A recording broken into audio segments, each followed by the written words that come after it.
What's up, gamers and tech heads? Welcome back to Gaming TI. We got another episode for you today, and boy, is it an exciting one in the fintech world.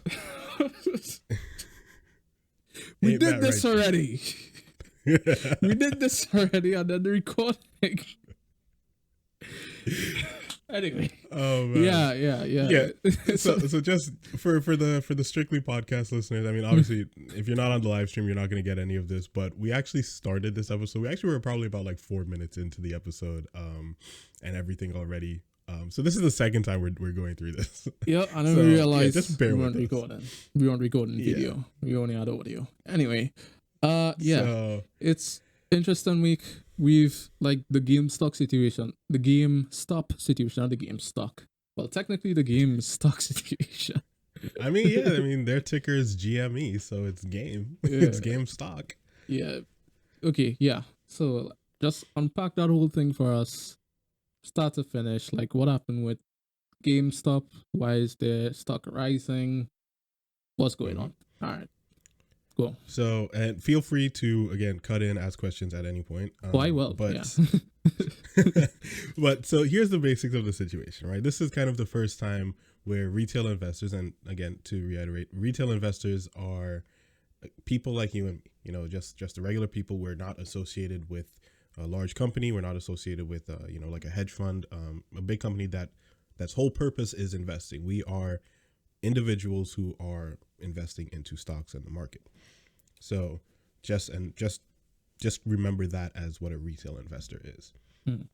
So it's the first time where retail investors kind of have really put some serious pressure on a large hedge fund on Wall Street. And the way they've done that, I have to kind of explain stocks and how exactly this came about. It's actually a pretty interesting story. So obviously a stock, for those of you who don't know, is basically a partial ownership of a company. So you, along with millions of other people, own 0.00001%. You know, it's a very, very small percent of the company, but you are an owner technically. And when the company does better, you know, the asset of the stock itself increases in value because, again, the company is doing better. They have more money, so on and so forth.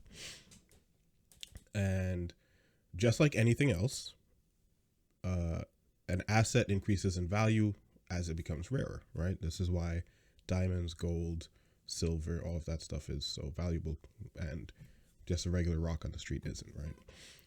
So that's the bare bones basic, like really, really simple. That's what stocks are. Now, in order to really understand this specific situation with GameStop, you have to understand what's called shorting, right? Now, for shorting, I'm going to use Apple as an example. Imagine somebody owns hundreds, thousands, maybe millions of shares of Apple, right? And so again, this could be an individual, this could be an owner, it can be an individual that is within a brokership, and then the broker basically would like pay you to allow you to, borrow, for them to borrow your shares. We're not going to get into all of that, but just imagine that. So what shorting is let's say you come to me, right? You think Apple stock is going to go down, right? You say, hey man, let me borrow 5 shares of Apple from you, and I'll pay you X amount, right? And like, so I would set what, like, I'd be like, yeah, sure, you could do that, but you have to pay me something. You have to pay me an interest rate on that. It's just like borrowing money in general. And I say, okay, here's the interest rate, and here, borrow the shares. Just know that you have to return those shares to me no matter what. And you're like, oh yeah, sure, no problem. And you believe that Apple shares are going to go down, right? So you say, oh, this is no brainer. Let's say Apple is at $10 right now. You think it's going to go down to $5 or anything below $10 where, you make money even though you're paying interest. You say, all right, I'm going to immediately borrow and then immediately sell those shares at the current price that they're at. So like $10, right? So that means because you borrowed 5 shares and you sold it at $10 a piece, you made $50, right? Now, You expect, again, Apple shares to drop. And it does. Let's say it goes down to $5. You've already paid me, the interest. And you say, okay, now I'm going to go back and buy those 5 shares for $25. And now you pocket the difference, right? So now you've just made $25 minus whatever your interest, payment was. And then you give me back the shares. I'm happy because I still own my shares in Apple. You're happy because you made $25, and I'm also happy because I made some interest on that. That is the general gist of what shorting is. Okay, right? cool. So, now, this situation is unique because it was kind of borderline illegal what has been going on. And again, things are so crazy still where it's like I'm still not 100% sure what the whole backstory of this is in terms of what the actual hedge fund did. So basically a hedge fund was shorting GameStop. GameStop has been around for years. They still own retail stores. That's like their primary, way of surviving right now. And we know that retail stores in general just aren't doing very well, right? GameStop is basically in the position of what Blockbuster was in, Well, they were, sorry. Until like but then they had they announced that partnership with Microsoft last year. right. But again, some people still think they're gonna fall through. So it's a case of one of these companies, these big hedge funds, they were like, okay, we're gonna bet against GameStop, right? We're gonna short their stock. I think it was at like $4 or $5 or something at one point. And they were like, okay, we're going to borrow a bunch of shares and, sell it at that market price. We're going to expect them to go bankrupt. The stock goes down to pennies. They buy back all of those shares at pennies from what it was worth at dollars. They give it back to whoever they borrowed it from. And here's the thing. Apparently, through some either financial loophole or glitch or something, they were able to short more than the available amount of shares, for the stock, which should be illegal. And again, so they loaned more than was available, basically. Well, they borrowed more than what was available. Yeah, right. Borrowed, same thing. Well, yeah. I mean, that's the thing. I don't know if it's a case of the person who was loaning it to them knew that that was going on. I think it was a case of whatever the company that was borrowing it, they found some kind of loophole. And again, that's the part that I'm not 100% sure about. But basically somebody on Reddit on Wallstreet Bets, r/Wallstreet Bets found this information out, right? Mm-hmm. And he was like, oh shit, this could be good. So that's when it started. That's when he started making the post saying, hey, I found something very weird, and this could be historical. So basically what happened was, that's when he started posting on Wallstreet Bets and saying hey, if we buy enough GameStop stock, it has to go up. And here's the cool thing about, I shouldn't say the cool thing, but here's the thing about shorting. Because of the fact that the person who is borrowing the shares has to buy back the shares to give it back to the person they borrowed from, means that if they borrow a lot of shares, when they have to buy it back, it could send the price of the stock to the moon.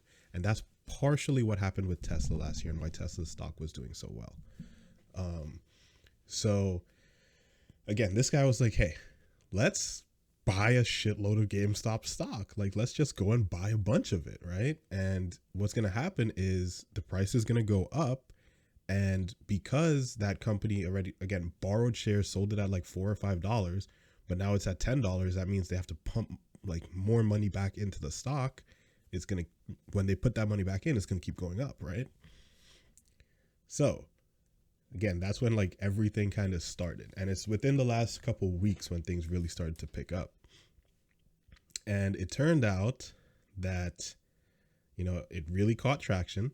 People started buying the stocks because this was kind of a way to hand it to the Hand it to Wall Street. Hand it to the big guy, who's been, they've been getting bailouts.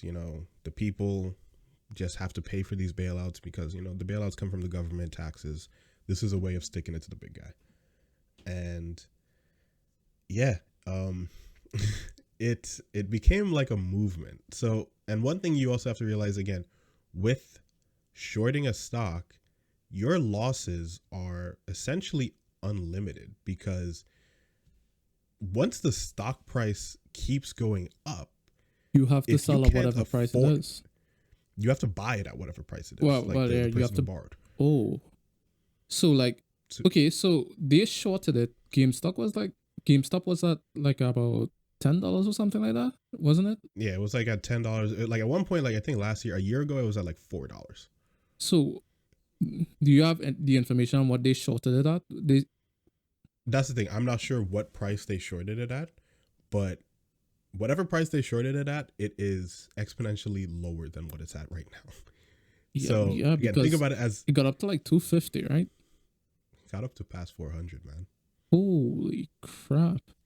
So imagine you borrowing 1 million shares, selling it at $4 a share. That's $4 million, right? Now, imagine having to then go back and buy that million shares for $400 a share. Oof. Ooh. That's now you see, that's now that's a negative balance of $396 million. Yeah.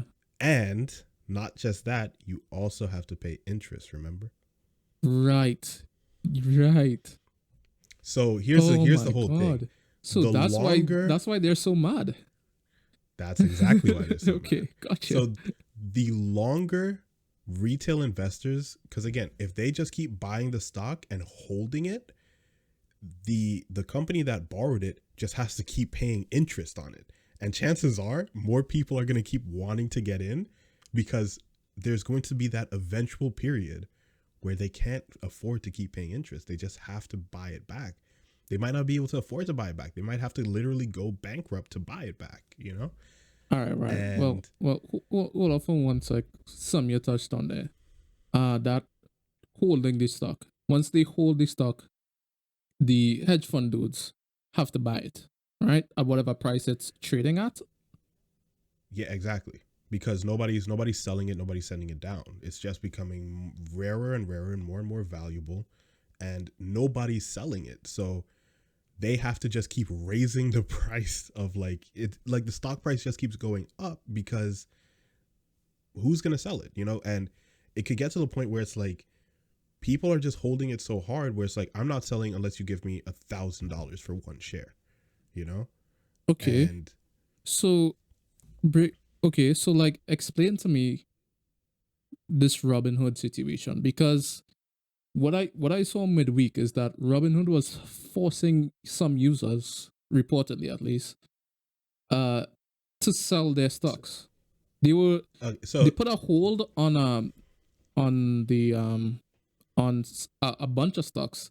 It was GameStop and some others as well. I can't remember exactly. GameStop, AMC, BlackBerry, right. So all the other Nokia, stocks that Wallstreet Bets said they were gonna invest in. So okay, that's okay. So mm-hmm. All right. And so how does Robinhood have the right to sell off people's stocks? Okay, so I'll answer that question first. How does Robinhood have the right to sell off people's stocks? Okay, and we should probably explain what Robinhood is. Wait, say again? We should probably explain what Robinhood is. Yes. Okay. So good point. So Robinhood is basically a brokerage. Now, and a brokerage is basically the entity that you go through that communicates with the companies that say, hey, I want to buy this stock. Hey, I want to buy that stock. They're that middleman, right? Okay. Who I go to them. I go through them. They represent me. They go to Apple. They say, hey, we have somebody who wants to own a part of Apple. Here's the introduction. Can he do that? And they're legally allowed as like a legal entity by the government to do that, right? So that's generally what a brokerage is.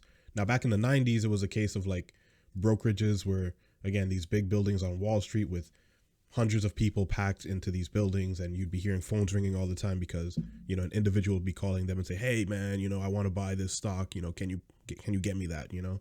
And that would be that guy's, you know, that would be his whole job, you know, to then go call up Apple's investor relations and say, hey, you know, I have somebody who wants to buy the stock, what's the price? And then they negotiate, you know, kind of like that, right? So, and they would be paid commission based on how much that person was buying, right? Now, the reason I'm explaining this is because now that we live in the 21st century, right? There's the internet, there's platforms that can do that automated, right? Without having a middleman who literally has to call Apple's investor relations. It could all be done through computers. And the reason why this is important is because it became a case of, just like most things, having to go and pay that commission on top of having to go buy the stock made it not very accessible for normal people like you and I. Robinhood was one of the first brokerages, one of the first companies that kind of made it commission free, right? They kind of set that commission free trading business model. And it was revolutionary because now it's a case of you have millions of people who can now go and invest, and they basically simplified the process, right? And they made it look better. They made a nice app interface. So, you know, it wasn't as intimidating. It wasn't all of these, you know, big scary numbers and what are stocks, you know, they made it really, really intuitive, right? And they did a very good job at doing that. So that's kind of what Robinhood is, right?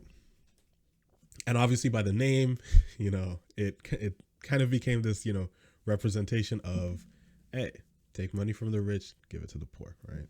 Well, I guess in this case, it would be more like take knowledge from the well-informed and give it to the less informed.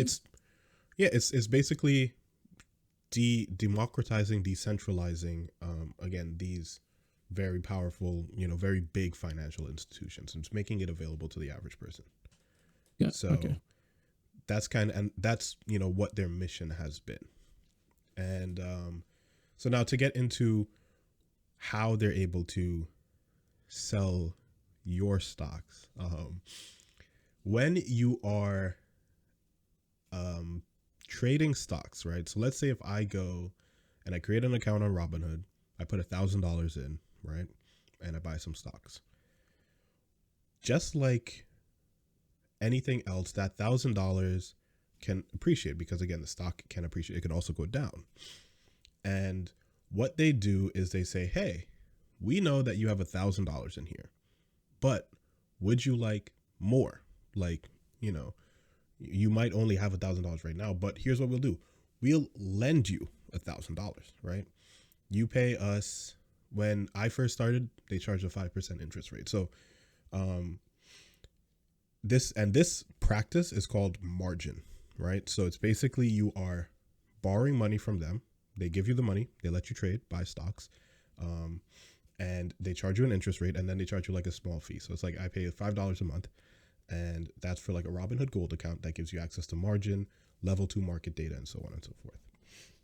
And it's pretty neat because it's like I get to borrow money leveraged against the assets I already own. Now, what does that mean? When I say it's leveraged against the assets, that means if things are going down, like for example, let's say again, I own Apple stock and it starts going down, they are capable of liquidating my Apple shares to pay them back the $1,000 I borrowed. Okay. You understand what I mean? Right. So So it's a like case of, a fail safe for them so that they don't lose the money that they lent you.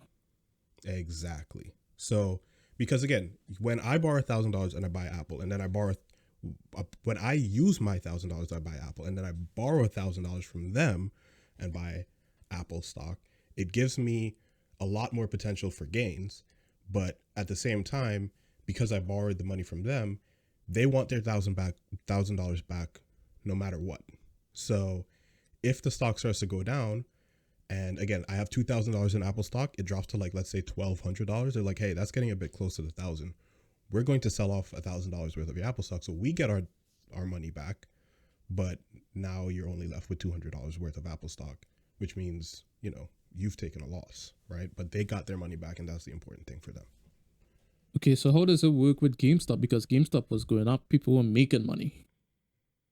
It was going up, but it also had some very violent downturns. So it was also a case of they didn't just only. It's not like they only sold. Sold people shares. They also stopped people from being able to buy the asset completely, and Right. the reason for that.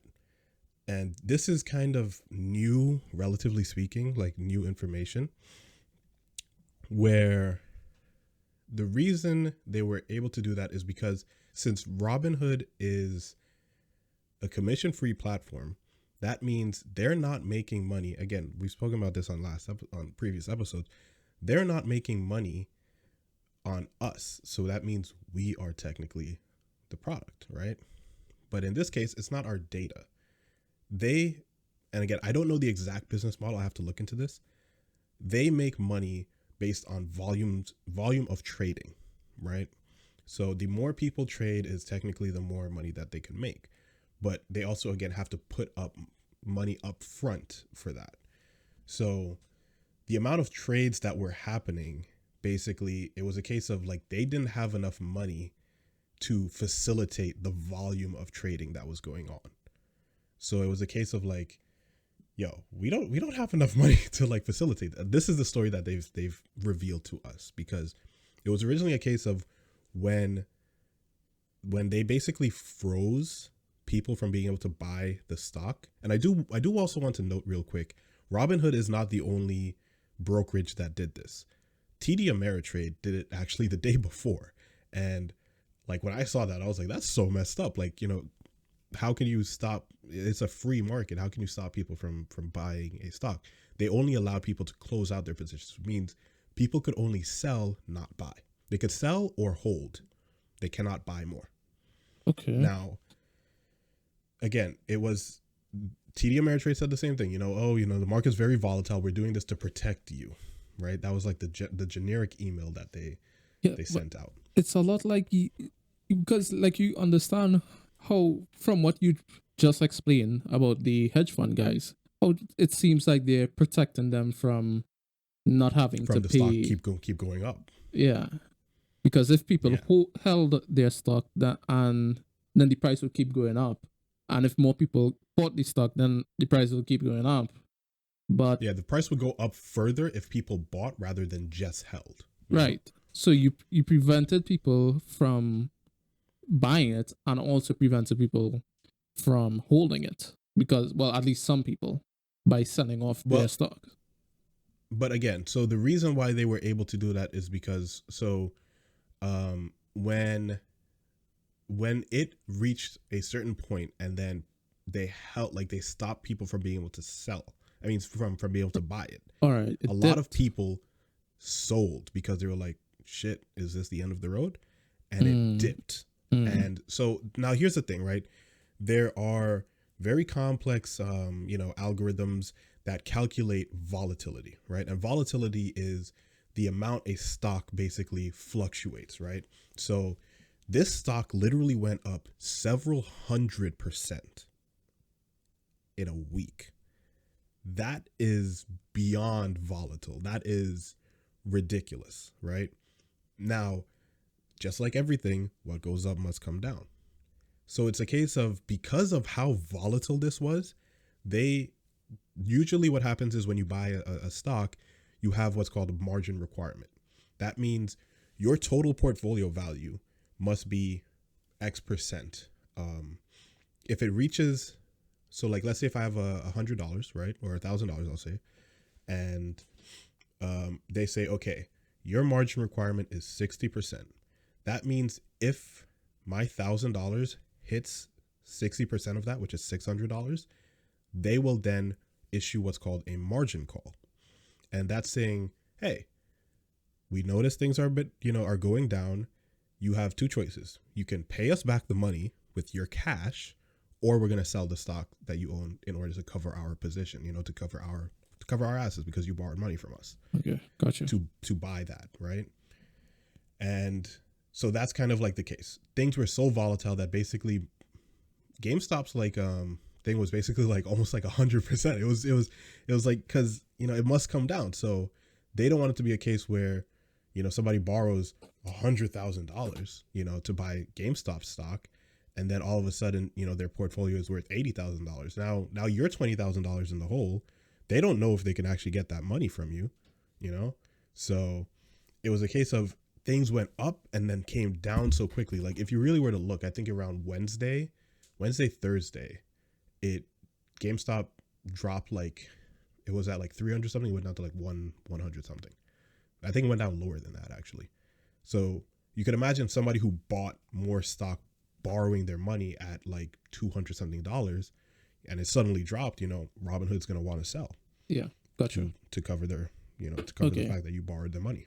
Okay, understand that part. So the not allowing people to buy. All right, what's up with that? So it's again a case of Robinhood makes money by I have to read into this model because it's a really complicated thing. Somehow they make money by essentially facilitating trades, and the more trading that goes on is the more money that they make. But at the same time, it's also the more capital they have to expend, right? Because for some reason, like there is a cost, to doing this. So if there's a lot of people trading, that means they're spending a lot of money, to facilitate this. So it basically became a case of they were running out of money. Like that's like this situation got so crazy where more than 50% of Robinhood users owned GameStop stock, at least one share. And what this meant is that they've been having to put out a massive amount of money in a very short period of time. And they were like, we don't have enough money. Like we literally don't have enough money. They started drawing down on hundreds of millions of dollars of credit. And then they also went to some of their big investors and said, yo, can we borrow like $1 billion to keep this going? Ooh. And so it's just like optics then. So it's just like the optics of the situation that made it look like they were made it seem like they were protecting the hedge fund dudes. All right. Exactly. So, and again, could it be a case of there was some behind the scenes stuff going on? It's possible. It's Wall Street. Behind the scene stuff happens all the time. But this is the statement that they've made, like to be transparent, to try to be transparent about it. My thing is, I think this has come a little bit too late, because if they said this from the start, people would still have been fishy about it. But the fact that they took a couple days to release this information, it makes people think that this is a cover up, right? So like their brand has already technically been tainted. Which is unfortunate, because if they are telling the truth that this is the reason why, things happen that way, then they're losing a lot. They're really suffering here, because there's already plans. I shouldn't even say plans. There's already been a mass exodus of users who have transferred their assets to other brokerages. And again, I do want to say that Robinhood is not the only brokerage who did this. Almost all brokerages stopped the ability to buy GameStop stock. The problem is that Robinhood is like I want to say like the most popular platform against the Wallstreet Bets and the general young people who are doing this, right?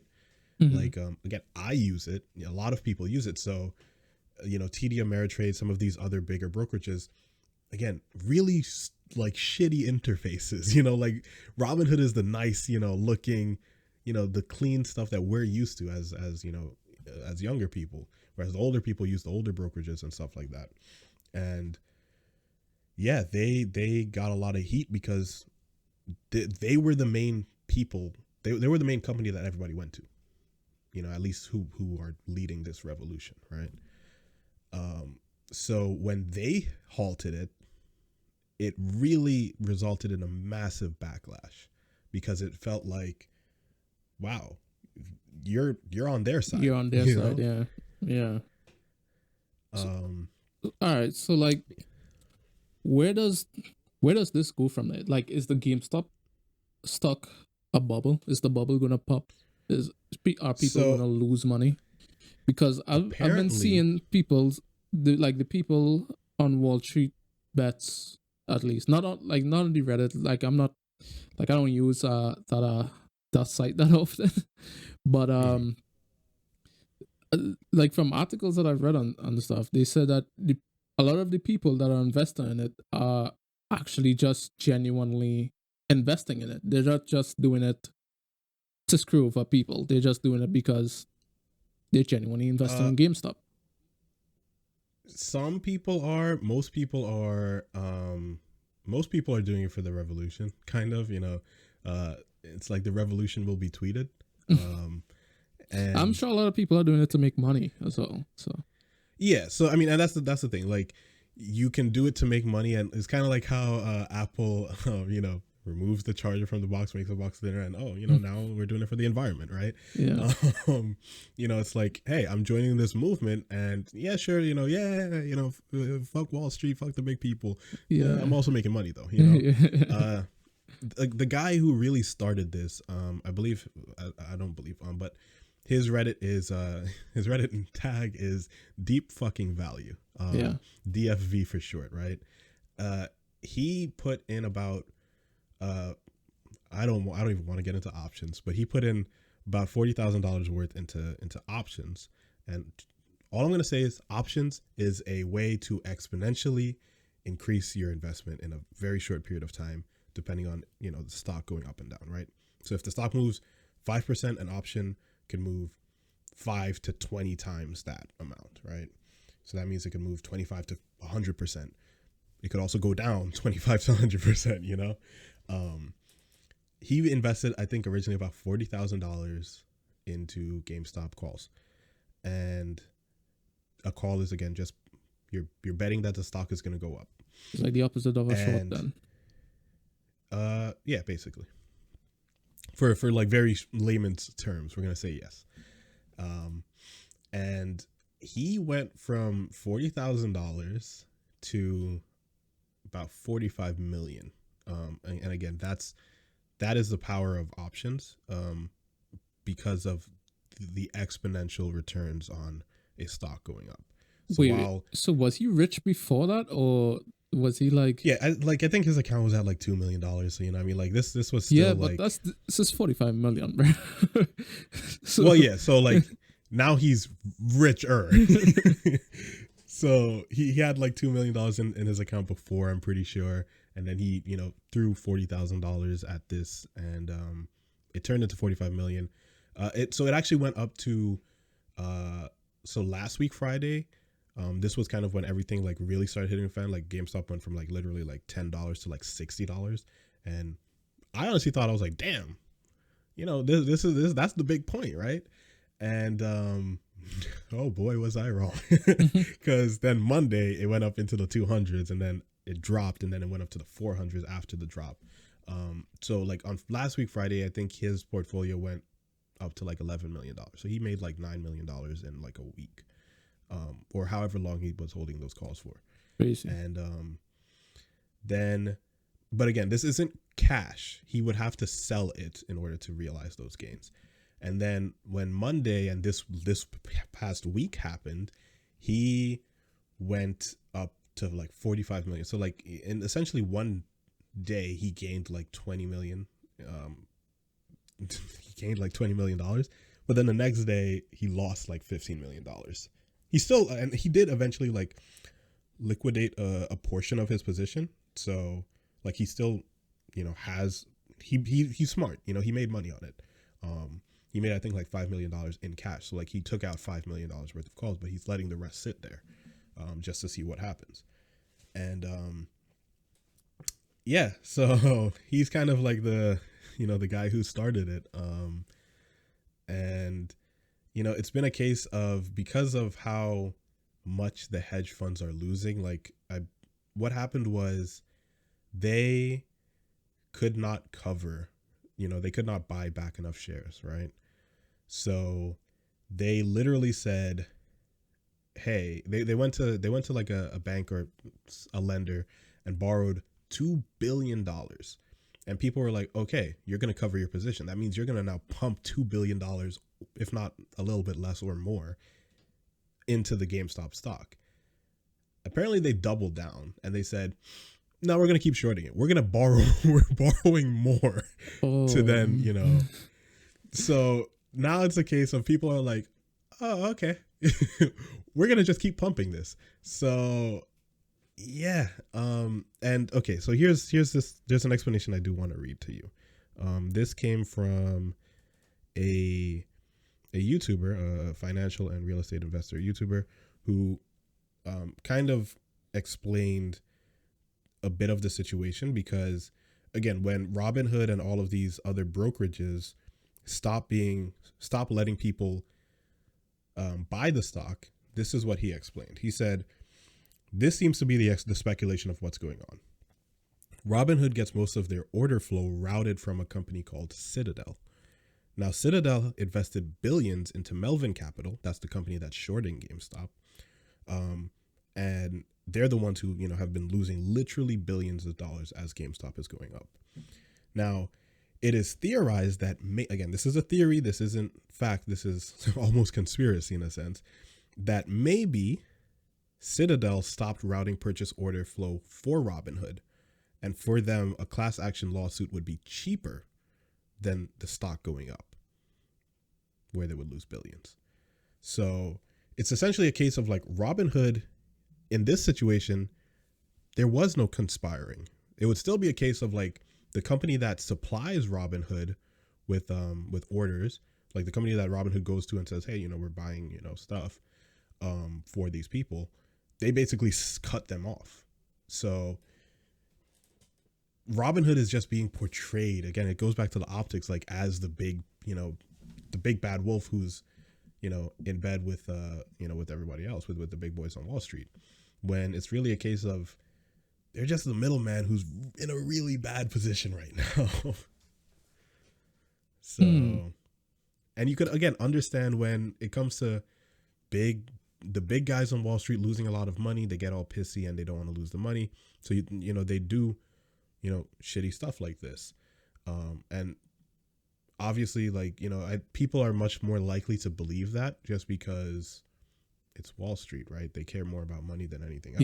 Yeah. It's like, it's hard to believe anything but money being the motivation for a company, especially. Exactly. So like, where do you see this going? How do you see this ending? That's a great question. Right now I'm in it for the ride. Like, I don't own any position in GME. I do want to just disclose that, I guess. Like, I'm just watching. Like, this is fun to watch. I think it's gonna be a case of that company will eventually have to cover, and it's gonna shoot GameStop up to the moon. People are saying like it could go well past $1,000 a share. Again, 2 weeks ago it was $10. Right now it's sitting at like $300 something. That's a crazy, that insane amount of, gains in a very short period of time. And once the hedge funds kind of come out, it could be a case of, I doubt people will keep holding it, because it'll kind of be like, okay, we've showed them, and people are going to start taking out their gains, because there's definitely people who are, again, I would refer to almost as mercenaries in it, right? Like they're just in it for the money. They don't care about the movement, But there are a lot of people who are in it because it's like, hey, Wall Street, again, has been bailed out time after time after time, with billions of dollars of taxpayer money. And this is kind of like a, you guys get bailed out last year with COVID and all of that stuff, right? All of these big companies, and, people get $600 and a pat on the back, right? Or like, $1,200, a pat on the back and say, good luck. So this is really like, people rallying against that, I will admit that the amount of people that are rallying is more than I ever thought, because it came to the point where, David Dobrik, some of these big YouTubers, all of a sudden, people who aren't even in the financial realm, they were like, hey, so how do I invest in GameStop? And it's like, and then their fan base is going to be like, what's GameStop? What's going on here? What's going on? Huh? Stocks? Okay. Stonks. Stonks, and then, the memes start coming in, right? And then people who don't fully understand the situation are joining the mission. And what happens there is now you have an army with no chain of command. And that can get very messy. And it already has, and Robinhood is the company, the brokerage that is getting the most heat for it. And I really do think it's a case of like, it may be irreparable. Like, I don't know if their explanation is going to, satiate everybody. So I don't think it will. So you think this is it for Robinhood? You think like that's it? Like they're just gonna have a mass exodus of users and they're going to be irrelevant because of this after a while? It's very well possible. Like, there might be a chance of recovery. The problem is I don't think that there's any individual, again, because it's an army without a chain of command. There's nobody who could go and say, hey, Robinhood isn't the bad guy. Like, people go off of the bad news first, and a lot of the times the news that comes after it, they don't even get it. It just passes over their head. They don't even hear about it. It's not really. It's like not really the bad news. I think it's someone. I think it's Andrew Schultz. I heard say this, that hey? the truth isn't. No one accepts the truth if the lie is more interesting or something along those lines. Yeah. So if it is that this conspiracy, like if that conspiracy is still out there, that they're in bed with the hedge funds, then that's what people are going to believe, because that's more interesting. If there's this 100%. Conspiracy behind it, that's more interesting than actually that's just how our business model works, and that's why we're acting like this, because we're just trying to keep afloat here. Yeah, people are not going to want to buy that. That's not as interesting. It's not interesting enough. Yeah, and that is a problem, because it's funny, like they were supposed to IPO this year, like later on this year, and I've already seen Reddit posts, tweets, and stuff saying that, oh, we're gonna short Robinhood's IPO. We're gonna short, when they go, because who's gonna buy them? Like, who's gonna buy the stock in the company if they think it's gonna keep going down, right? Yeah. And honestly, this puts me in a really awkward position, because it's like, I like Robinhood. I've been using them since 2016, and like there's not an app that has an interface like it that's like so nice and simple and easy to navigate. I do have another brokerage account with Webull, but again, like, to go and transfer out, I can transfer out. It's just that becomes a whole process, and not to mention Webull's interest rates, because I do use margin, is their interest rates are higher, like much higher. Almost 3 times higher. Robinhood is nice at 2.5%, so I'm happy with that, and it sucks because everybody else is kind of like running away from Robinhood. I'm kind of like, yo, but like, I understand what they're talking about now, and I mean, it was a really shitty thing, and their mistake was not being transparent enough from the start. But I still have to ask, would that transparency have changed anything?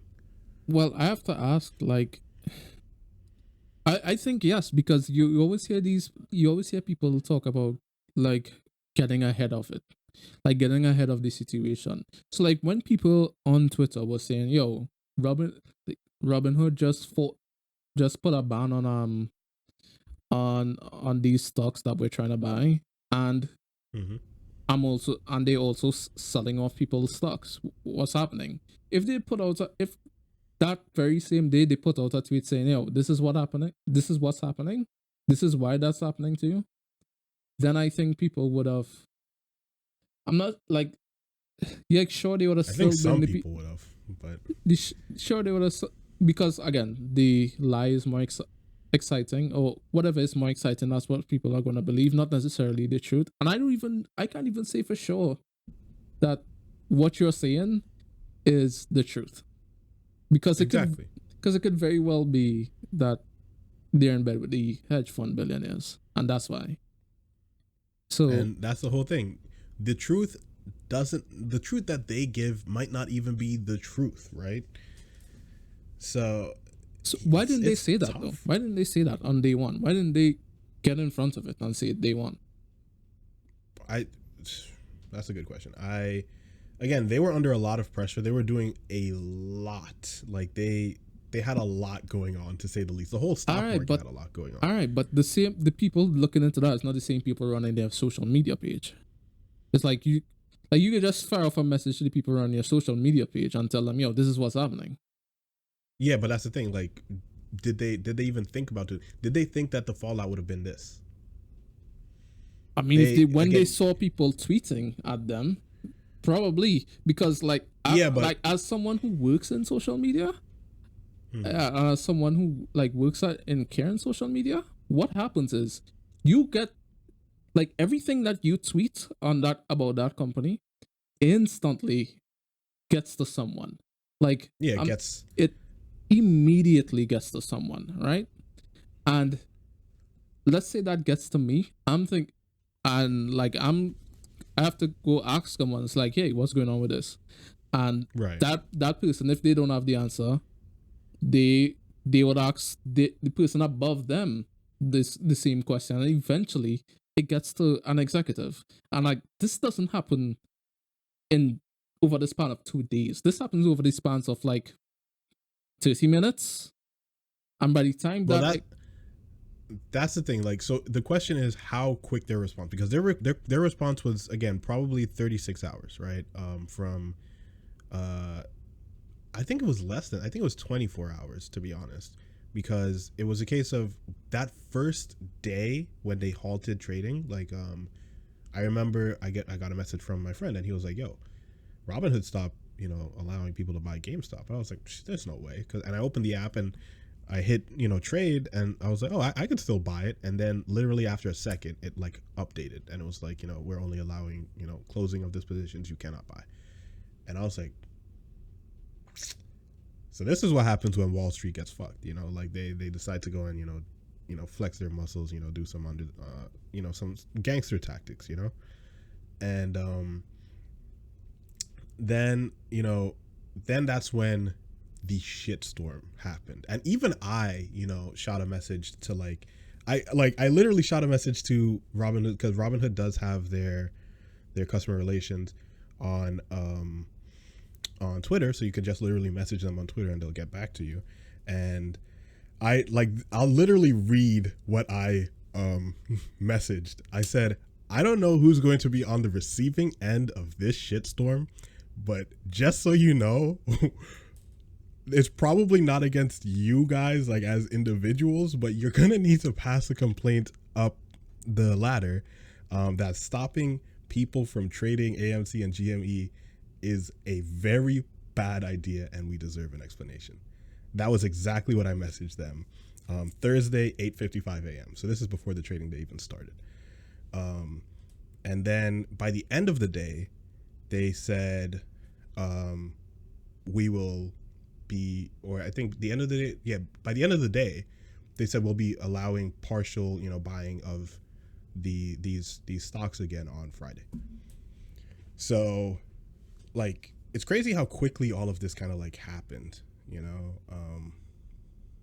it happened really quickly. Like, I honestly thought it was Wednesday. I didn't think it was Thursday. It might have been Wednesday, actually. I again, this past week was just so much information. It's coming so quickly, But at the end of the day, yes, they should have done something. They should have reacted a lot quicker. That would have saved them a lot of trouble. Because the reality is, the moment that happened, some people already started leaving. And I don't know if there's a way to get them back. Like, I guess the good thing is, again, all of this is federally insured and all of that. So even if the company goes bankrupt, you'll still get your stocks, you'll still get your money. You'll have to transfer it. There's going to be legal, avenues you have to go through. Like official. There's going to be a whole mess of stuff you have to go through to do it, but you're still okay. But yeah, it's just crazy situation, and it's crazy how it started. This is a revolution that was led by the people against Wall Street. Okay. All right.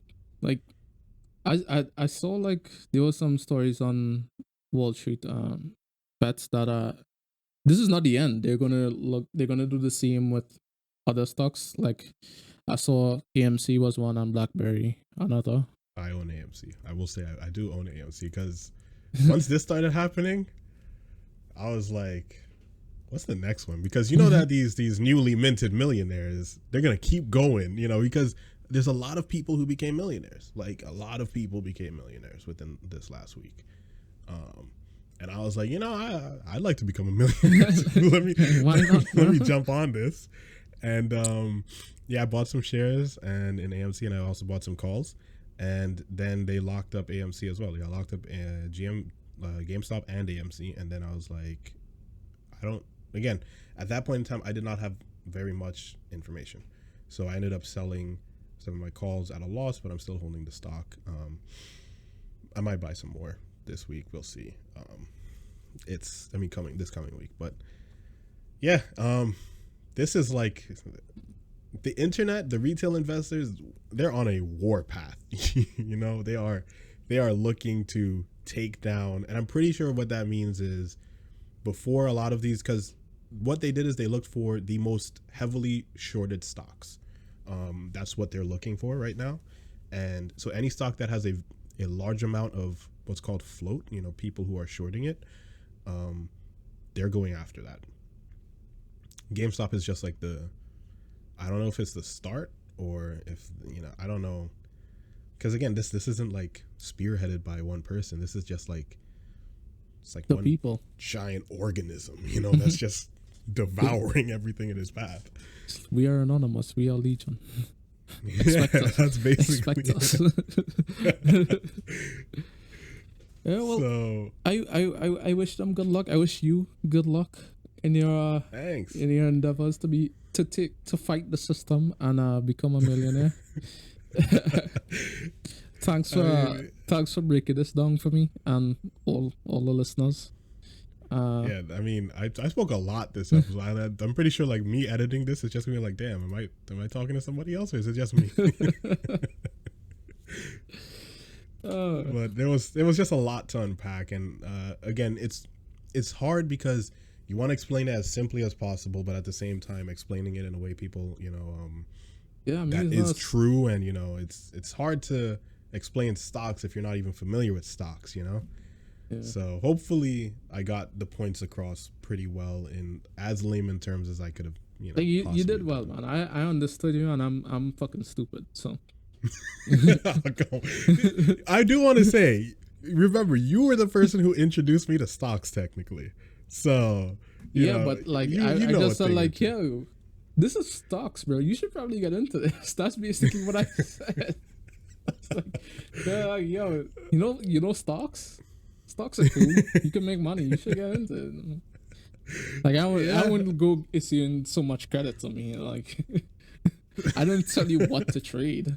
I just like said, hey, maybe look into this. I mean, technically, you did tell me what to trade. You told me about AMD, TSM, some of these companies that again, I, still, this was paper trading. This was 2014, so yeah, you just know that you were the catalyst. So I appreciate that. All right, man. You're welcome. I feel like that office meme where it's like talks for. I guess. Thanks. I guess. Yeah. It's all just right. That's the saga. Hopefully everything got across and you understood it. So Yeah, you know, yeah. hopefully everybody else kind of is in the same boat. All right. Well, that's our episode. That's our episode on the Stonks. Thanks for listening. Hopefully, it's been interesting. Just remember, we're not scientists. We're not engineers. Just a couple of gamers to talk to. I guess I'm an investor, but I'm not a financial advisor. I do have to add that in there. Like, yo, disclaimer: none of anything we said here is advice. Very, very true. This is not advice. This is just a couple of guys who talk tech. Like I just said, I'm fucking stupid. You shouldn't listen to me. If you want to go and listen to somebody else, David Dobrik, there's all of these other people all of a sudden, you know, that are on the. Oh, one thing I do want to add in, the thing that also sent this stuff skyrocketing to is a few billionaires, apparently on our side, also started tweeting about it. Elon Musk being one of them. So it got a big push when Elon tweeted about it. He literally just tweeted out the Wallstreet Bets like post of what to do, and yeah, sure enough, it took off like right after that. So thanks, Elon. Oh, and I think the reason he did that is because the company that again was shorting GameStop also shorted Tesla at one point. So God, man has a vendetta against people. Like, look out, Tim Cook. He's coming for you. Yo, maybe. But yeah, so. Alright. Later. Peace. All I need is me, myself, and I. Hey, sometimes.